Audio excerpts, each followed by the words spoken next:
Good day, everyone. So, here is my discussion presentation about the kinetic and potential energy, which is under the Module 1, Week 3 in Science module. Okay, let's start. So, first, we must define energy. So, pag sinabi nating energy, ability to do work, or there is motion, there is movement. Then, everything that happens in the world uses energy. So, lahat pala ng nasa paligid natin, they are all other forms of energy. And then, everything that happens here is, they all uses energy. Even ako, habang nagsasalita ako, I'm using energy. Habang nakikinig kayo, you are all using your energies. Okay, next. Most of the time, we cannot see energy, but it is everywhere around us. So even the sound, even light, they are forms of energy.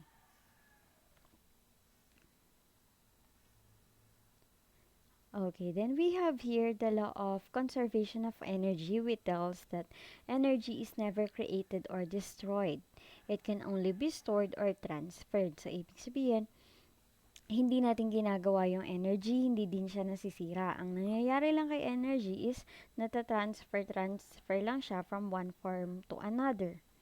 So, for example is, I have the energy from the food na kinain ko kanina. So, that kind of energy is na transferred lang into mechanical energy. So, that's why I have the ability to teach, I have the ability to talk and to listen. So, na-transfer lang si energy, hindi siya nawala. And these are ito yung kasama dun sa ating said to be storage or nag-store siya ng energy. So, we have here the example which is the batteries. Then, yung moving cars. So, they are all using energies. Then, even a dog having a nap. So, it is still using its energy. Then, from us, so and also most of the animals, we are having our energy from sa mga kinakain nating food. Then, the main source of energy naman in our biosphere is sun. Okay, how is energy divided? So we have these two. We have the potential energy and we have here the kinetic energy. So what's the difference between the two? So pag sinabi nating potential energy, it is the energy stored of an object.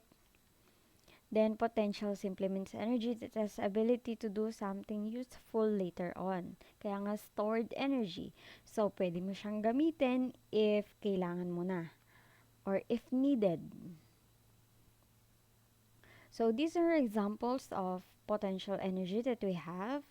So yung ating hydel energy. Then the rubber bands, they also possess potential energy. Then yung ating yo-yo. So that is another example of having a potential energy. Stored energy lang siya habang naka-curl pa yung pinakatali. Then if nilose mo si rope, so magko-convert na from potential to kinetic energy. So, this one, potential energy kapag naka-stretch ka pa lang dun sa bow, ha? Yung pinakapana. So, potential energy pa lang yon habang hindi mo pa nire-release. Then, the higher the object, the more potential energy. Mas mataas, mas mataas yung bagay, ibig sabihin, mas mataas din yung level ng kanyang potential energy. Then, mas mabigat, the more mass, the more potential energy or mas marami din siyang stored energy kapag mas mabigat. So, we have here these two. So, which object has more potential energy? So, based on kanina sa information natin kung sino yung mas mataas yung mass, syempre, siya yung may mas mataas na level ng potential energy. So, in this situation, so we have here the answer of letter A. So, the brick has more mass than the feather, therefore, mas mataas yung kanyang potential energy. So, we have these three.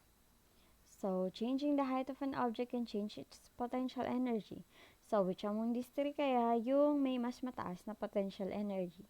Is it the tower, the chair, or yung ating we have here, the truck? So, the answer will be letter A. So, the higher the object, the more potential energy it has. So, when stored energy begins to move, the object now transfer from potential to kinetic. So, kanina, meron tayong example, yung may bow and arrow, yung may pana. So, kapag ini-stretch mo lang yung sa may pana, kapag naka-stretch pa lang siya, ibig sabihin siya ay potential energy pa lang. Pero once na ni-release mo na yung arrow, so mako-convert na siya into kinetic. So, just like this one, kapag nakatayo lang yung bata, so that is a form of potential energy. Pero kapag siya ay tumakbo, so mako-convert na yun, energy niya into kinetic energy. Okay, let's proceed with kinetic energy. So, pag sinabi natin kinetic, so energy of a moving object. So, syempre, kailangan natin ng movement. So, when stored energy is being used up, it is making things move or happen. Or once na gumalaw na siya, from potential, mako-convert na yung energy into kinetic. So, we have here this picture. So, nag-ski. So, this is an example of kinetic energy. Then, yung sa motorcycle. Once na nag-move, then when you are running, so that is other form of kinetic energy. Then, when you slide, so that is another form also of kinetic energy. Then, the faster it moves, the more kinetic energy it produces.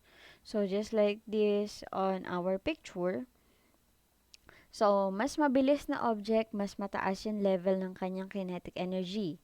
Then, mas mabigat.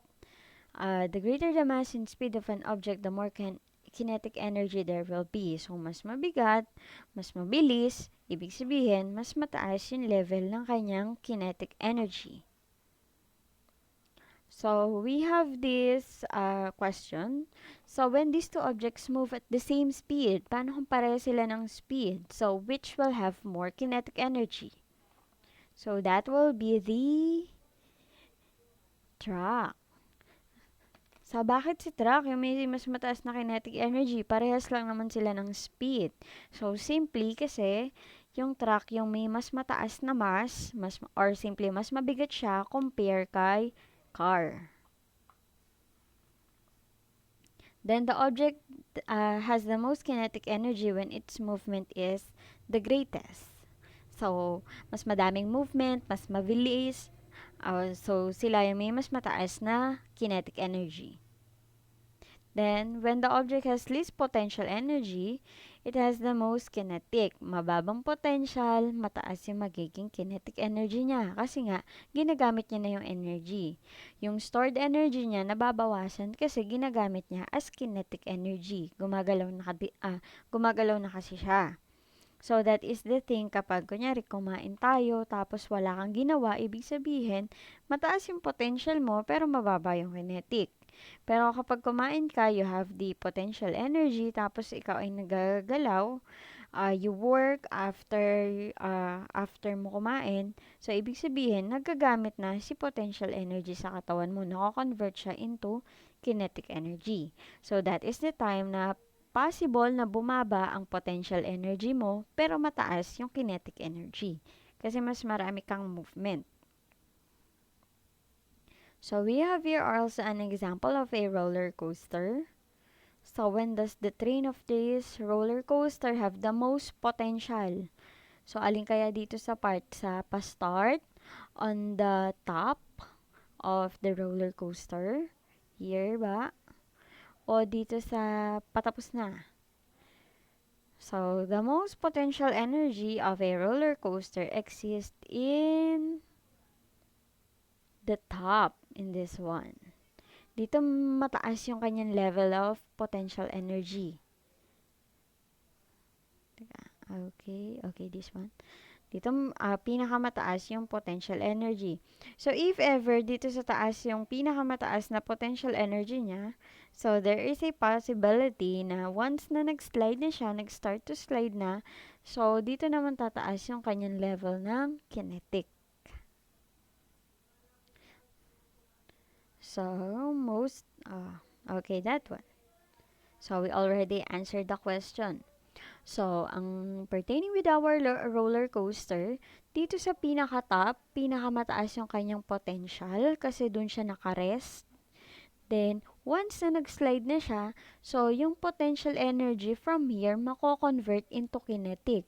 So, kaya nga dito sa part na to, dito pinakamabilis si roller coaster. Ibig sabihin, that is the time na mataas yung level ng kanyang kinetic energy.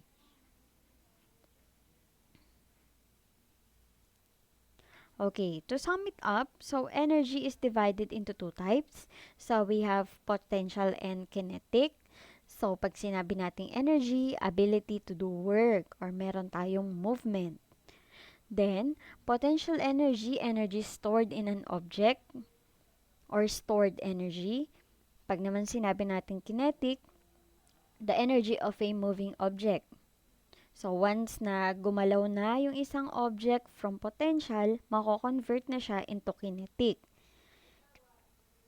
Then, we have here, minove ko lang yung ating cam.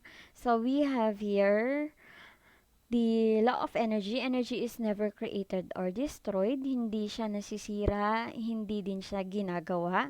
So, ang nangyayari lang kay energy ay napapasa-pasa from one form to another.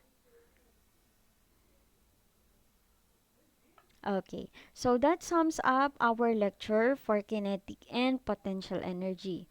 So on my next video, so that will be the instruction of how you are going to answer the learning task number 1 and number 2 of your module 1 week number 3 na tayo. Okay, that's all. Thank you.